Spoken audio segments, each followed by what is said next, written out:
So the other day I was scrolling through TikTok, as I do, and I stumbled upon this video of a young girl who was just sobbing over this guy who apparently wanted to remain his friends, which I assume means they weren't even dating. But just to give you a little bit of context here, okay, she explained that ever since she bleached her hair, he began to act different, and in her frustration and heartbreak, she began to just destroy all of the things that reminded her of him. So all of the stickers he gave her that were on her notebook, she ripped them off. She erased his name off of her bedroom mirror. She broke the necklace that she had with his initials on it.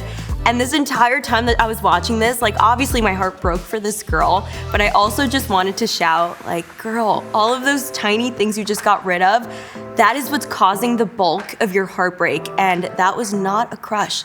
That was a straight up infatuation. But in my femininity, I also just wanted to receive and embrace her in that place because again, very relatable. But that TikTok video really made me realize that a lot of us have really lost the art of crushing, right? We believe that scribbling this person's name in our diary over and over again is healthy, or that Insta-stalking them for hours a day is a normal thing to do.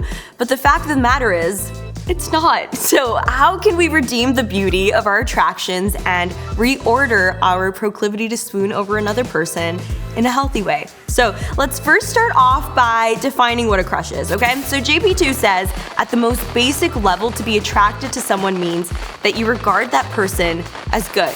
It means that through their beauty, through their virtue, and their personality, their value becomes ever easier to acknowledge. But this is an attraction that should involve our mind, our emotions, our will, our desires. It should involve all of these things, but too often I think we stop at the excitement or the feelings of those desires, and we forget to use our intellect. So I want to break down the 3 things that this young girl did wrong that honestly, the majority of us do wrong when we're crushing on a person. For starters, she wasn't being emotionally chaste. I know that's such a buzzword nowadays, but if you by some miracle haven't heard of this term before, the premise is basically the same as standard chastity. So where chastity is encountering the person before you and respecting and cherishing them by making sure that you're not using them as a means to achieving an end, for instance, for pleasure or for comfort. So emotional chastity naturally is doing all of that, but specifically in your mind, okay? For example, being sure that you're not using this person as a means to fulfilling your emotional fantasies, living in a false reality where if they text you a sentence with 2 exclamation points,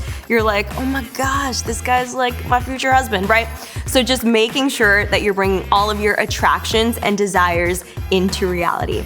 The second thing that we tend to do wrong is the moment that reality does set in and it wasn't what we fantasized about, we turn in on ourselves, right? We listen to far too many T Swift songs and we believe that I'm the problem, it's me.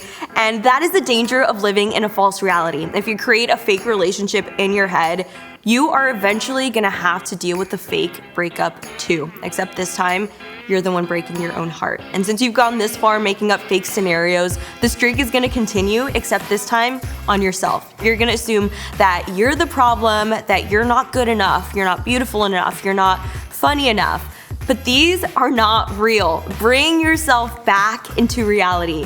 My friend once told me that the last thing your swollen heart needs during a time of vulnerability is a harsh accusatory voice cutting you down, much less your own. So have mercy on yourself in those moments when you do fall. And the last thing I believe she did wrong was that she didn't turn to friendships or family, but instead to the internet. If we are created for love and relationships and you're dealing with a failed one, it's important to be reminded that it's still what we're created for. Maybe not always in a romantic sense, but we have to stick in that realm and lean on our friendships and allow others to love us and remind us of our goodness. Being in love is fun, but there's no need to force it when you can just hold your hands out in confidence and receive the gift that's gonna be given to you when the time is right. So, what did we learn today, kids? To live in reality, and the boldest truth is that you are already abundantly loved.